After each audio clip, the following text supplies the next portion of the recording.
মানি লোৱা নহব ওয়াকফ সংশোধনী আইন।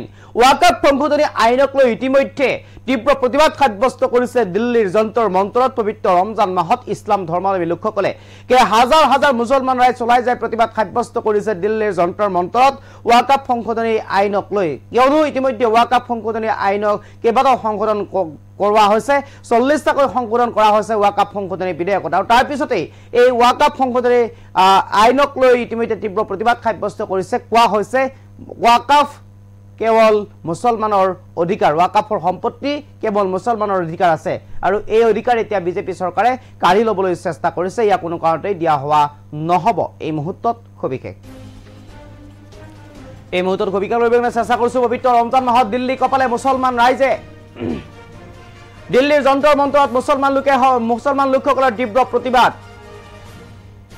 হাজাৰ হাজাৰ মুছলমান ৰাইজ ওলাই আহিল প্ৰতিবাদ সাব্যস্ত কৰিবলৈ। আৰু ওয়াকফ সংশোধনী আইনক লৈ খৰব মুছলমান ৰাইজ। ওয়াকফ সংশোধনী আইনক লৈ ইতিমধ্যে খৰব হৈ পৰা পৰিলক্ষিত হৈছে মুছলমান ৰাইজ আৰু কোনো কাৰণতে ওয়াকফ সংশোধনী আইন মানি লোৱা নহ'ব। 40টাকৈ সংশোধন কৰাৰ কথা উল্লেখ কৰা হৈছিল, কিন্তু এই 40টা সংশোধন কোনো কাৰণত মানি লোৱা নহ'ব। হাজাৰ হাজাৰ ৰাইজে একত্ৰিত হৈ প্ৰতিবাদ সাব্যস্ত কৰিলে বিজেপি চৰকাৰৰ বিৰুদ্ধে। এই মুহূৰ্তত কবিকাক লৈ কাৰণে চেষ্টা কৰিছোঁ। ইতিমধ্যে বিজেপি চৰকাৰৰ বিৰুদ্ধে তীব্ৰ প্ৰতিবাদ সাব্যস্ত কৰিছে।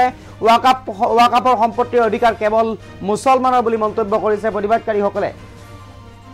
এই অধিকাৰ বিজেপি চৰকাৰে কাঢ়ি ল'ব বিচাৰিছে মুছলমানৰ হাতৰ পৰা, গতিকে এয়া কেতিয়াও হ'বলৈ দিয়া নহ'ব। আজিৰ দিনটো তীব্ৰ প্ৰতিবাদত বহিল মুছলমান ৰাইজ। দিল্লীৰ যন্তৰ মন্তৰত গৈ তীব্ৰ প্ৰতিবাদ সাব্যস্ত কৰিছে পবিত্ৰ ৰমজান মাহত। আৰু জমিয়ত উলেমা-ই-হিন্দ আৰু AIMPLB-য়ে যৌথভাৱে সাব্যস্ত কৰিছে প্ৰতিবাদ। দিল্লীৰ যন্তৰ মন্তৰত এনে যৌথভাৱে প্ৰতিবাদ সাব্যস্ত কৰা পৰিলক্ষিত হৈছে। এই মুহূৰ্তত কবিকাক লৈ কাৰণে চেষ্টা কৰিছোঁ। দিল্লীৰ যন্তৰ মন্তৰত তীব্ৰ প্ৰতিবাদ সাব্যস্ত কৰিছে, যন্তৰ মন্ত্ৰ কঁপাইছে, দিল্লী কঁপাইছে এই মুছলমান ৰাইজে। পবিত্ৰ ৰমজান মাহত দিল্লী কঁপাইছে এতিয়া মুছলমান ৰাইজে। দিল্লীৰ যন্তৰ মন্তৰত মুছলমান লোকে প্ৰতিবাদ সাব্যস্ত কৰিছে ওয়াকফ সংশোধনী আইনক লৈ। ওয়াকফ সংশোধনী আইনত যিহেতুকে 40টাকৈ সংশোধন কৰা হৈছে, এই সংশোধন কোনো কাৰণতে মানি লোৱা নহ'ব। এই সংশোধনৰ সম্পূৰ্ণ পৰিপন্থী মুছলমান ৰাইজ। আৰু গতিকে ইতিমধ্যে প্ৰতিবাদ সাব্যস্ত কৰিছে মুছলমান ৰাইজে। কোনো কাৰণতে ওয়াকফ সংশোধনী আইন মানি লোৱা নহ'ব। ওয়াকফৰ সম্পত্তিৰ ওপৰত কেৱল মাত্ৰ অধিকাৰ আছে, যদি মুছলমান ৰাইজৰ অধিকাৰ আছে, মুছলমানসকলৰ কেৱল অধিকাৰ আছে ওয়াকফৰ সম্পত্তিৰ ওপৰত। আৰু সেই অধিকাৰ ইতিমধ্যে বিজেপি চৰকাৰে কাঢ়ি ল'বলৈ বিচাৰিছে, যাৰ বাবে কেইবাটাও সংশোধনী আনিছে ওয়াকফ বোৰ্ডত। আৰু এয়া কেতিয়াও মানি লোৱা নহ'ব, কেতিয়াও এয়া গ্ৰহণ কৰা নহ'ব। আৰু যাৰ বাবে এনেদৰে এইটো প্ৰতিবাদ সাব্যস্ত কৰা পৰিলক্ষিত হৈছে মুছলমান ৰাইজে। হাজাৰ হাজাৰ মুছলমান ৰাইজ ওলাই গৈ প্ৰতিবাদ সাব্যস্ত কৰিছে দিল্লীৰ যন্তৰ মন্তৰত। এক প্ৰকাৰ পবিত্ৰ ৰমজান মাহত দিল্লীৰ যন্তৰ মন্ত্ৰ কঁপাইছে প্ৰতিবাদেৰে মুছলমান ৰাইজে। এই মুহূৰ্তত মই পোনে পোনে সেই প্ৰতিবাদৰ স্থলীলৈ মই লৈ যাব বিচাৰিছোঁ।